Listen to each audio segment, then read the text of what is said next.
Hello, fitness business nerds. What's up? Welcome to another episode of the Business for Unicorns podcast. And today I'm making a new friend. I'm making a new friend with Katie Sinclair, who is the founder of Katie Sinclair Fitness. And I'm so excited to meet you, Katie. Welcome to the podcast. Thank you. I'm excited to meet you too, and really excited to get talking about all the things. Yeah, I learned about you recently in preparing for this podcast, and the work you do is so fascinating, and I'm so excited to dive in a little bit. For listeners who may not know who you are yet, can you maybe just give a few minutes of what are you up to in the world these days? What are you doing over there at Katie Sinclair Fitness? Well, I'm over here in little Charleston, South Carolina, which we just talked about. But up until probably 4 years ago, I was strictly an in-person trainer. I had my own business that I'd had here within the local community for 15 years. And I've been in the industry for 23 years, if you believe that. Wow. So I've kind of done a little bit of everything. I've done corporate wellness. I was in an athletic training program. I've done, high-end personal training in California. And I even led a group exercise studio out of London, England. Wow. So I've kind of just had a lot of different jobs in the industry, and I just absolutely love everything about movement. Yeah. So these days, I know a lot of what you do is continuing education, courses and things for trainers. So maybe just talk a little bit about the work you're doing these days. Yeah, sure. So I created a program, a course, mentorship, however you want to see it, called the Empowered Performance Program. And the idea for it came about because I had about 10 or 15 online one-on-one clients. And I decided, I need to scale this a little bit. I need to figure out how to serve more people, make more money, because that was the whole reason I got into online training in the first place, was to generate another stream of income. And so I started building an actual program, meaning training program. And that was going to be called the Empowered Performance Program. Well, then I realized nobody is going to understand why in the world I am having them do these exercises the way I'm having them do them, and why I'm so passionate about plyometrics and athleticism as we move out of our young age group. And so I realized I could actually create my own course at this point. I mean, I've been in the industry for so many years and taken a ton of continuing education, and I wanted to assimilate my thoughts into an actual mentorship where I could teach other trainers all the things that I loved that I had learned in the past. Yeah. Fantastic. Yeah. Well, friends, you can go check out those courses at katiesinclairfitness.com and see more of what Katie's talking about. And we'll circle back to that topic because I want to talk more about continuing education for trainers. But thanks for that background. It helps our listeners orient themselves to who they're talking to. And so the first thing I want to cover with you was actually one of the first things I saw when I first visited your website. And I'll quote your website. And you said, "My number one value is to help create a love of movement." And I thought that was awesome. I was like, it's such a great value to have in this space, because I think so often I see gyms who are really pushing results, pushing people to build habits, pushing people to, all the things that we talk about and we see in fitness marketing.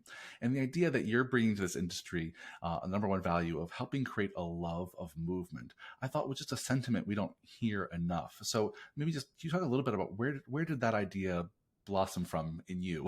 Where did that idea come from? Well, it goes back a really long ways. When I was young, and I went through a period around 16 years old where I had stopped doing gymnastics, which is a huge part of my life. And I fell into a pretty deep depression. And my dad would sit at the end of my bed and ask me every day to go running with him.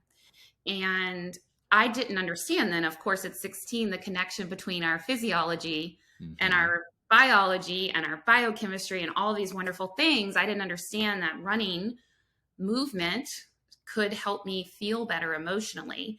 But when I did, I got to the end of our neighborhood and I felt like a different person.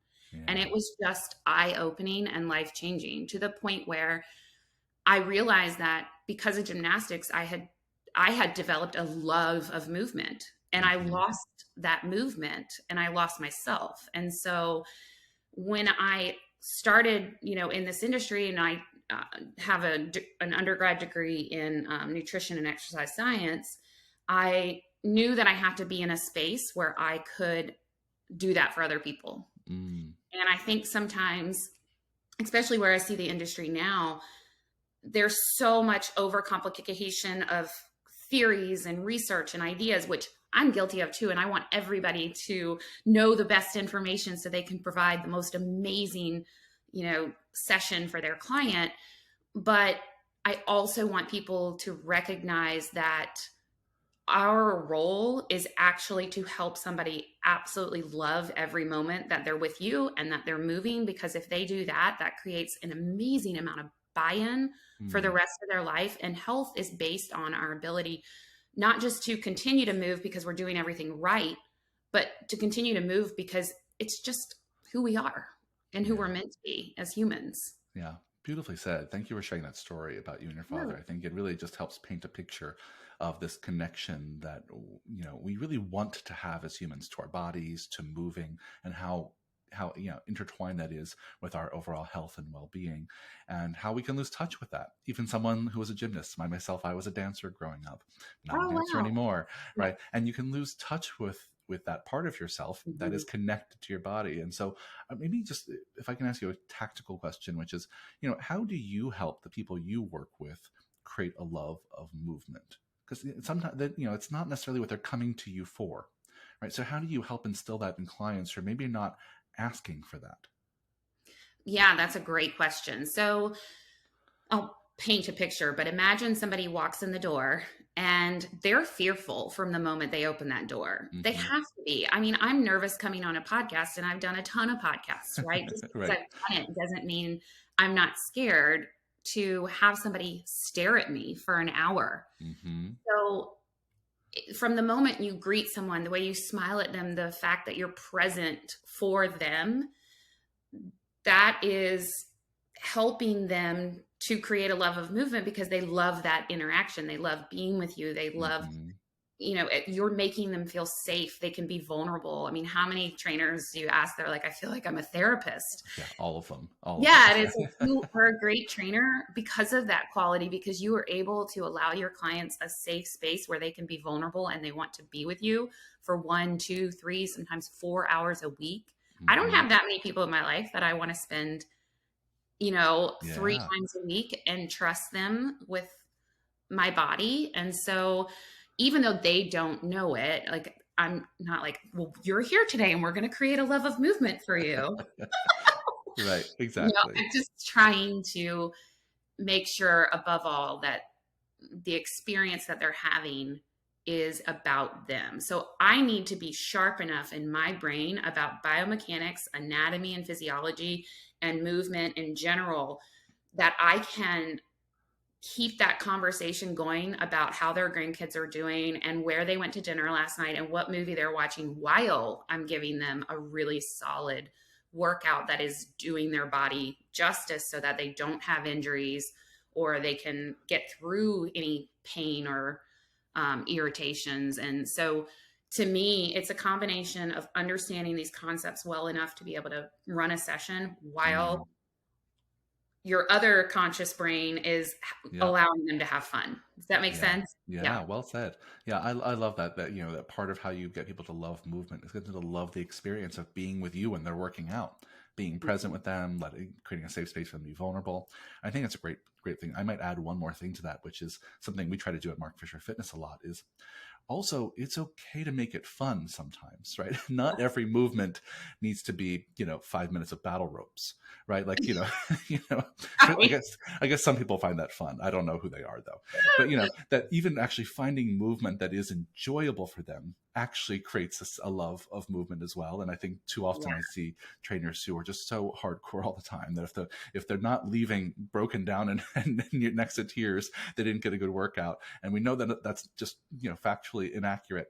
But I think if this idea of creating a love of movement really makes me think of, okay, well, need to balance their programming with some movements they love, some movements that Right. feel good, that feel free, that feel good in their body, and also challenge them with others that maybe don't, you know. Yeah. And so, Yeah. yeah. And I'm not a trainer, so I don't know what I'm talking about in terms of the biomechanics, but I know that that's something we try to do at Mark Fisher Fitness, is try to make it fun.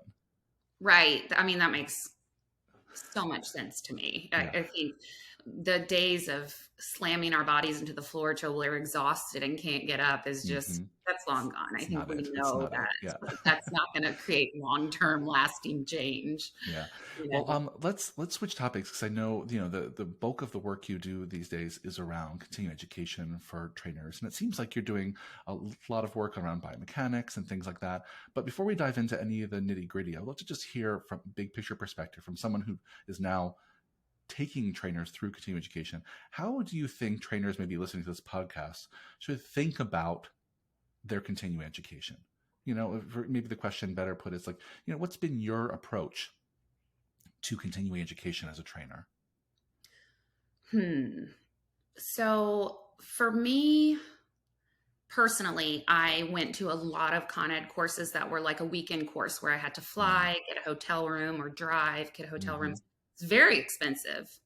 Um, what I realized is that I would come home and I'd kind of sit with it. And there would be this period of feeling like I didn't know anything, that I was Mm-hmm. more confused than ever. And like I missed all the good stuff. I'd be, writing all the notes as fast as I could and trying to write down everything he said that was amazing. And then I'd get home and be like, okay, what just happened? Yeah. And I'd have to sit for a while. I'd go back through the manuals. I'd try to assimilate different information. And I think that process was super valuable for me because it made me better at learning. Mm. But what made me great at learning was reading books and creating my own viewpoint, my own model, my own being able to speak my own understanding. Mm. So I think that's where something like social media, like an Instagram, cannot just be about giving away free content or, showing that you're the authority on something. It can be about educating for yourself to learn, even if you make mistakes and you're wrong. Mm-hmm.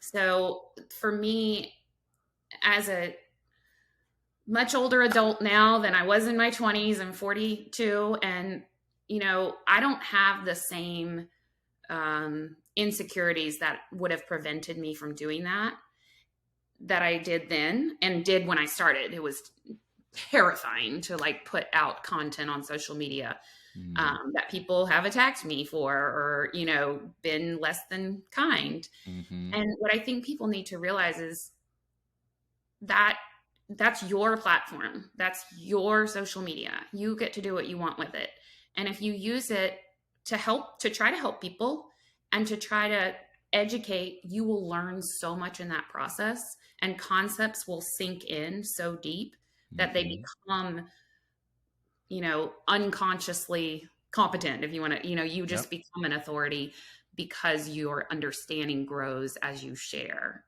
Yeah. That's beautifully said. I think that's so important, Katie. And I think it's a really important message for people to hear, because you're right that based on everything we know about adult learning, adults don't learn by sitting in a room, listening to someone talk, and taking lots of notes. That's not it. That's what we all do. That's what learning tends to look like, and we learned that from schools. And they got it wrong a long time ago, and we're still struggling because of it. But I think you're the picture you painted of the second way, which is read books, take in information, but then synthesize that information in your own way. Make Yeah. meaning of it for yourself. See if you can re-articulate it in your own words, right? It's really about embodying that information so that it becomes part of this kind of web of information you already have in your brain. And I think Mhm. that approach to learning, I think, is not talked about enough. So I'm so glad you brought it up. Yeah, I Yeah. agree. And I tell all my students, like, I want you to walk through your neighborhood, look at the trees, go out and on anywhere and see movement, Mm-hmm. not as a human. Like, look at movement around you. Mm-hmm. That's going to help you to really create an understanding of physics and, you know, how things actually work. And we hyper focus on humans because we're human, and Mm-hmm. humans are really good at creating this narrow view of the world. But when it comes to movement, it's so much bigger than that. And if you can start to see movement in other things, your view of human movement will improve. Yeah. And so I think for me, I just try to instill that in any of my course participants. Like, I want you to have a different experience here so that you can know that this is a safe place Mm-hmm. to say something you think is probably not right, Yep. just out of curiosity. And I'm going to Mm-hmm. go, I don't know. That's a Mm-hmm. really good point. It could be, because there is no, you know, we don't know what's happening, right? I can make my best assumptions. I can give you certain percentages and certain numbers and have you do something that's yielding or overcoming or whatever it is. But Mm-hmm. do I really know how that's affecting your system? Yeah. So nothing is wrong. Yeah. We're all just trying our best to make the best decisions we can. So if you get comfortable with being able to make decisions, you're going to lead the pack in terms of a movement Yeah. professional. It's also a great philosophy for life. Right? Yeah. Um, Probably true if yeah. I think about Yeah. it, although I don't know that I think that broadly, but um, I also love what you said earlier. Just going back a few minutes to using your social media as a learning tool, right? To be able to go read that article or read that book or to do that online course, and then after that first module, hopping on your social media and saying, "Can you re-articulate that idea?" yes, And I share it with love others, right? That idea of just like go read a chapter, talk about the chapter, read a chapter, teach the chapter, right? There's something about using your social media like that that really is fantastic. So I think listeners, if you didn't take that one from Katie, go write that down because I think it's a great way to synthesize that. new learning. And Yeah. I purposely use old posts or exercises I Mm-hmm. did on social media that I look back and I'm like, I don't think that was optimal, or maybe it was wrong. And I teach from that in my course. Hey, I Yep. want you to see this exercise I'm doing. Here's what I'm not doing right that I need for my body. Mm-hmm. Yeah. I Beautiful. mean, I Beautiful. It shows real pray. humility and all. Yeah. I think the one place I see trainers get hung up, and I'd love to hear your opinion about this, is that I think I see a lot of trainers who are doing continuing education and maybe doing this, or they're going on their social media and they're applying what they learned at the PRI Institute, or they're, and then for some of them, their feed becomes more of a feed for other trainers, and they're not doing enough to translate that information to the clients they want to work with, right? I Mm-hmm. see this all the time where they stay in that, in the trainer speak, or keep using the big biomechanical words, and they don't go into social media and learn how to re-articulate that information in a way that actually speaks to the people they want to serve. Do you have any tips for doing that? Because I see trainers doing that all the time, where I'm like, is your Instagram feed now just for other trainers, or do you still work with the general population? you Yeah. know, and I think they get lost in their own passion for it, that they forget that that information is also marketing. Yeah, that makes sense. Well, it's hard for me to speak to that a little bit because I do market to trainers. So Exactly. what I'm Exactly. saying, but I will say I'm really interested in marketing towards young trainers that maybe Mm, haven't been in the industry for a while and might find some of those concepts from PRI or whatever system a little bit intimidating. mm, And so I do a lot of times, I hope I do, I try because it is not easy for yeah. me.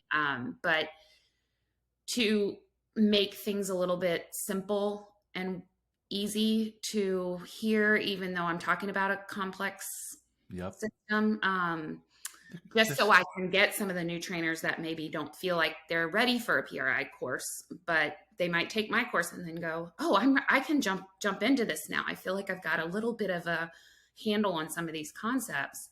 Um, but if I were marketing to my clients, I have to say I would not do what I do on social media. I mean, I would I would explain it just how I do when they're here in person, and I would Mm, use them as my content. So I had to explain to my client Sarah why we were doing a stretch today for her posterior pelvic floor, and I would say it exactly how I said it to Sarah, like what it's yeah. doing versus Yeah, Yeah. well, I think that's it, and that speaks to your experience of translating this complicated information into simple language your clients can understand. And I think that's maybe I'm making a suggestion here to listeners is if you are going to a course, even if you're taking some of Katie's courses, go learn the big proper words for these complicated concepts, and then part of your practice as a fitness professional is to learn how to translate that into regular language that your clients can understand and maybe not appreciate all of the complexity, but they understand why that approach matters, why that change in your programming is necessary. That you can learn to translate, I think, is part of learning it. Because learning it just for yourself in a way that doesn't translate to your clients, I think has value, but has limited value compared to really be able to to teach your clients more about their body and their experience. Yeah, would you agree with that, Katie? I agree. And I Yeah, think there's probably a little bit of ego led sure, posting, if that makes sense. It's really sure. hard to post. So I may be on Instagram, let's say I'm a trainer that's wanting to appeal to general population, Mm, but I have all these colleagues following me. mm-hmm. And in my mind, I'm going, I really want this. I want to take this down a notch so my clients can understand it. But now my colleagues are going to think I'm not that smart or I Mm, don't understand these big concepts. That's mm. hard, you know? That's it. That's the rub. Yeah. That's the rub. I think you put your finger right on it. Is that I think I see a lot of people doing that, and it's not wrong. And I think this is so hard to cater to those two different audiences to both impress your colleagues with your big words and your big brain, Yeah. and to talk to clients in a way that gets their buy-in and their attention and learns from you. So yeah, it's an interesting rub. And so listeners, we're not presenting any solutions here today, but just recognize that's a dynamic that's going on that I think is worth grappling with. Yeah. Mhm. Um, Another question about continuing education, and maybe this is maybe getting down to content level here, which is a new trainer, been around for 2 or 3 years, just got their NASM certification, been working with general population folks.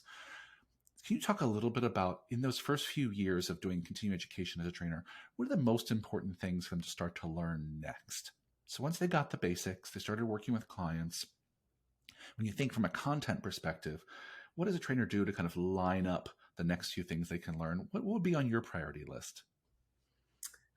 In terms of just the continuing education that they would be Yeah, taking. like how do you decide what do you do next as a new trainer? What do you and here I'm also asking from the perspective of a lot of listeners to this podcast are gym owners and we're hiring trainers that are relatively new, that have only been in the business for a few years, or maybe in many cases, we're actually helping them get their certification. They're a brand new trader.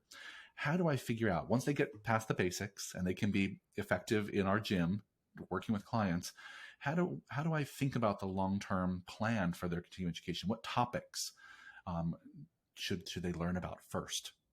Wow, that's a big question. Yeah. That's a very big question. I think what we're going to see with fitness is that, and what we're already seeing, especially since COVID came about, and then we had James Nestor put out the book Breath, and Hmm. we've seen this emergence of how the respiratory system influences our movement and how it Hmm. influences our physiology. So I would say that every single trainer needs to seek out whether it's systems like the three letter acronym type systems, whether it's a mentorship like Empowered Performance, or I have colleagues who have their own courses and things that are wonderful. um, it needs to be something that's looking at an inside out perspective. Mm. No longer are the days of I'm going to get continuing education to learn how to use a BOSU or Mm. learn how to use a TRX. Those are just implements or instruments that we can use to help our clients. Those are just part of this dynamic system that we can manipulate. Those are the constraints we can use, but you have to understand that deep fundamental connection between the breath and our physiology. And once you can get a good view of that, everything becomes more clear. Yeah. Yeah. Well said. And I think it's a great way of breaking it down and even just bifurcating it into there's the outside in things to learn about and the inside out things to learn about. Right. And sure, it's great to go get a kettlebell cert or a TRX cert or, whatever it is cert. Right. Those can be valuable, especially as a new trainer when you're learning to use new toys and new tools. Right. And I think the fact that you're saying also on your priority list should be some inside out approaches, specifically around breath, would might be a good place to start. Anything else in that inside out approach that you think would be valuable for new trainers? Gosh, there's so much. The human body is just, unbelievable, really. I think when we look at client habits, Mm, a lot of that is driven by emotion. So, I, my whole love of movement, right? If yeah. I enjoy physical activity, there's an emotion of happiness connected to this, what I hope becomes a habit in my life. Hmm. If I enjoy healthy salads, there's a positive. If I create some sort of negative feedback loop, that's going to drive that person either away from those healthy habits or make it just a lot harder to achieve them. Hmm. But when we look at that, using physiological changes can really help somebody, like meditation, like breath work to calm the nervous system, the way that we do our conditioning protocols, the amount of recovery so thinking more from a maybe an interoceptive type lens, um, just the mind body connection in general, I think is really, Mm, why do so many people go to yoga classes? yeah. Right? Like, because they're creating a mind body connection. And Hmm. you can do that. I'm a traditional strength and conditioning coach. You Yeah. can do that in a gym setting, I Yeah. promise. And you Yeah. can give them those tools so that they're going to make more lasting changes in habits because they can think from their Hmm. forebrain and they can make logical decisions because they're not acting irrationally because their physiology is not allowing them to make Sure. good decisions. Does that make sense? Yeah, 100%. I think that it's really important because back to something you said earlier. So many coaches wind up feeling like therapists in their sessions, right? In part because part of what we're working on with people, whether we're recognizing this out loud or not, is we're working on that kind of that brain body connection, right? We're working on the whole person, which includes all of their feelings and emotions and the habits they have, the habits they don't have, the things they Yeah. like about themselves, the things they don't like about themselves. So I think for coaches, having some continuing education that is about the kind of psychological component, or maybe at this point, if people want to go the other route, the neuroscience component Mhm. of people's experiences in training, I think that's a great lane for continuing education. I'll just do a quick shout out. There's Dr. Lisa Lewis, who's been on this podcast, who has a Oh course yeah, she's called been on my course. yeah, Yeah. she Yeah. she has a course called Psych Skills for Fit Pros, which I think is getting a little bit about what we're touching on here, Mhm. which is yeah, you don't need to be an actual therapist, but you should know a little bit about human emotions and about how Absolutely. people think and feel and Mhm. and human behavior. And I think that's a great and important lane for trainers these days. Yeah. Yeah, I 100% agree with that. And sometimes you can take from your own past experiences. So I had a little bit of a tough childhood, Yeah. and I look back and I think about some of the things that have happened in my life. They've all led me to a place where I am capable of creating those relationships because I had to go through these emotional things and work through them myself. And Hmm. so many trainers, I think, have probably been in the same shoes, which may be why they're in this industry. So Yeah. tapping into some of that vulnerability and putting it on the table when you work with people is just Yeah. such a, It's a, a huge. tool you already have that you didn't even need to go to a course to get. Yeah. Just need to unlock it and learn how to use it. Yeah. Yeah. Well, I want to be mindful of our time. I know we have to wrap things up in a few minutes, but I do want to cover one more topic because, in our industry, there's not a lot of females doing education in fitness. And I want to talk a little bit about what your experience has been, and maybe just we'll wrap up the podcast with a few thoughts for maybe myself, for our listeners, about what we can do to put, to lift up more females doing the kind of work that you're doing in our space. And so I just want to hear a little bit about what's your experience been like being a female educator in fitness. That's such a male dominated space. What's your experience been like? Woo, I you're know going to get it's a whole nother podcast. It's a whole nother podcast. I know. No, to be honest, I have had a couple of pretty terrible Mm, mentors. I don't even want to call them that. yeah. That really led with ego. Ugh. and you could feel the ego in the room. And I Mm, wanted to be a part of that room because I wanted to understand the amazing information that their brains were producing and the way that they explain things. And, I wanted to learn it all, but the mm, ego was so big that I couldn't even raise my hand to ask a question. ugh, And the ego in the room was a representation of their value system. mhm, And this is not all men, of course. I have some amazing mentors that I look up to now and ask questions, and I just had to find them. sure. But women innately, as mothers, and even if you're not a mother, you have a mother, we do have a less ego led, probably, viewpoint of things. Like, I know with my son, especially after I had him, I realized that he will learn more if I'm empathetic of where he is rather than if Mm, I act like I know so much just to show him who I am. mm, So I think females potentially could be some of the most amazing educators out there in any field. And I know that I want to create a space where people are allowed to make mistakes, and really truly allowed to make mistakes. They're really truly allowed to ask what they think are dumb questions. They're mhm, truly allowed to be themselves. And I think there's a lot of females out there that are incredibly smart, but have gone into learning through mentors that maybe were ego driven. And now they feel like they can't teach, mm, but we all can teach. I know more than one person, that another person knows more than me. We all have something to give back and to teach. yep. I think women just don't tend to rise up to that because of I don't know if it's fear or just the uncomfortableness of it, the amount of ego you have to go up against.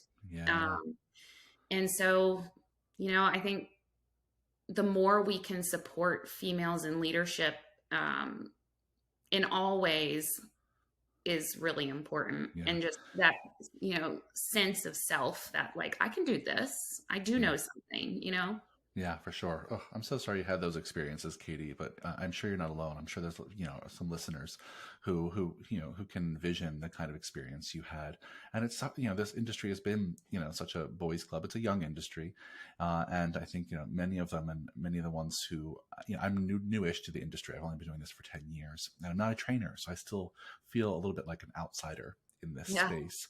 And I myself have seen the kind of ego you're talking about, and people take that idea of like knowledge is power a little too seriously. And it really Yes. it really fuels their ego because they're just so smart, and people flock to them. And so I think, even that, I think, is a good takeaway for our listeners, is to say, if you are in that position of being able to teach others, what can you do to lead with more empathy? Can you check yourself to make sure that your knowledge is not going to your head? and Right. and what can you do to make space for uncertainty and not knowing and curiosity? What can you do to make space for raising up more female voices and Mhm. being a more positive mentor, or just passing the torch and lifting up female voices instead of yours? Yeah. What else? Given the fact that there's going to be 1,000 people who download this podcast the next few weeks. Many of them are gym owners, and people who have influence in their spheres. What other tips or thoughts do you have about what they can do to better lift up female voices, specifically in educators in our space? Hmm. You know, right now, for me at least, I have a membership. It's called the Academy, but we just started implementing what I'm calling Teach to Learn. Mm, So the members can lead the discussion, and it can be on any topic that they want to talk about, whether they're comfortable with it or they're not. It's up to them. mm, They only have to teach for 10 minutes. So the barrier is super low. It's not super scary.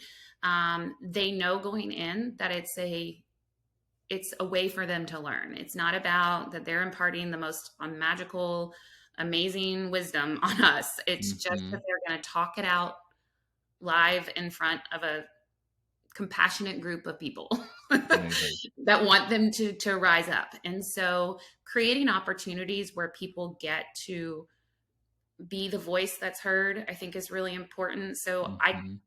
I'm not in person, but I can imagine like if I was back in my old facility at the medical university and I look back then, it would have been really nice if we had team meetings where we all brought some piece of content that we wanted to teach on and keep it easy, 5-10 minutes. You build Hmm. so much self-esteem through teaching and so much ownership over the information. And so any way that a business owner could support somebody in even just doing that once a month. I mean, Yeah. I have people who teach for me now that one of them English is her second language and she's amazing, and I just recognize that she was really good at what she was doing. And I was like, would you teach for me? Was it scary as hell for her the first time she had to teach to my course? I'm sure. Yes. I'm But sure. now she's owning it and it's Yeah. so fun to see, Yeah. and there's nothing better than being able to give that skill to somebody just because you encourage them a little bit. Yeah.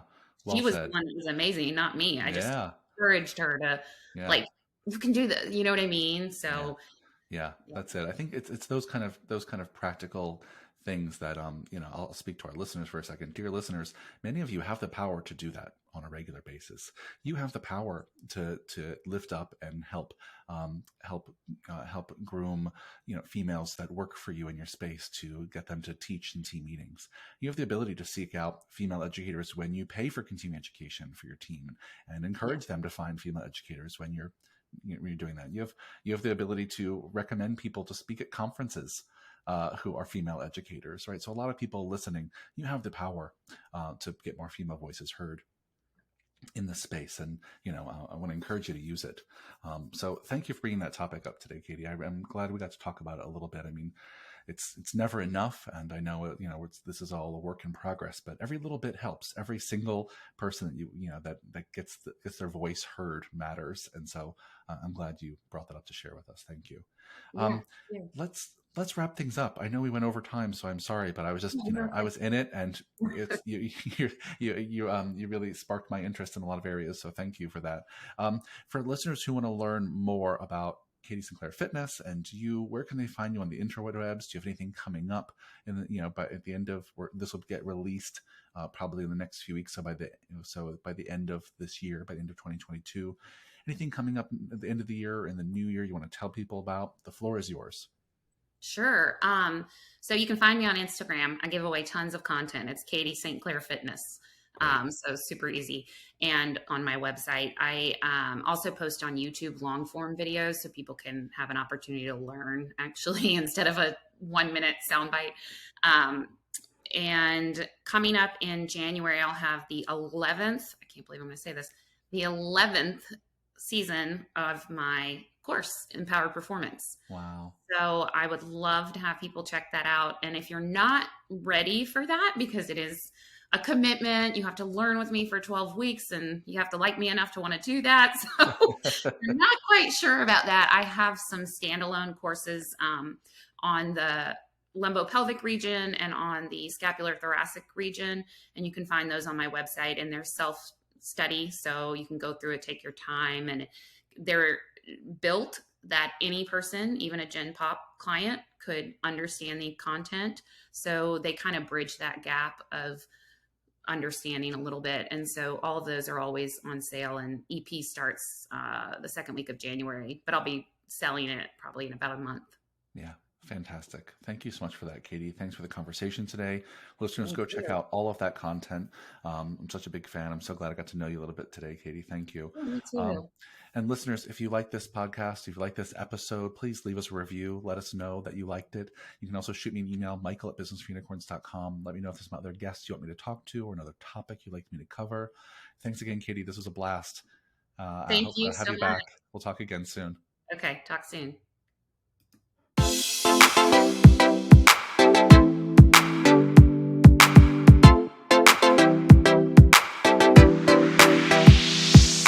Hello, fitness business nerds. Listen, I know that you are interested in running a successful training gym. If not, you wouldn't be listening to this podcast. And lucky for you, our friends over at Kilo make running a successful gym easier than ever. Basically, Kilo is an all-in-one platform that helps you get more leads, helps you sell more memberships, and helps you keep those members longer. Sounds magical, right? I mean, here's how it works. First, they build you a fancy new website very quickly. Then they give you marketing software with kind of done for you content that lets you email and text leads, lets you manage all your contacts, and lets you book appointments. Finally, you get a gym management system where you can manage all your classes, collect payments, and track your key metrics all in one place. And if you get tripped up, Kilo is there for you with kind of a 7 days a week customer service. I mean, you can't find that on platforms these days. It's incredible. So to learn more, go to usekilo.com. Tell them me and Mark sent you, and they'll basically waive the $1,000 setup fee. You can't beat that, my friends. Go do it now. It's usekilo.com, usekilo.com. Tell them we sent you.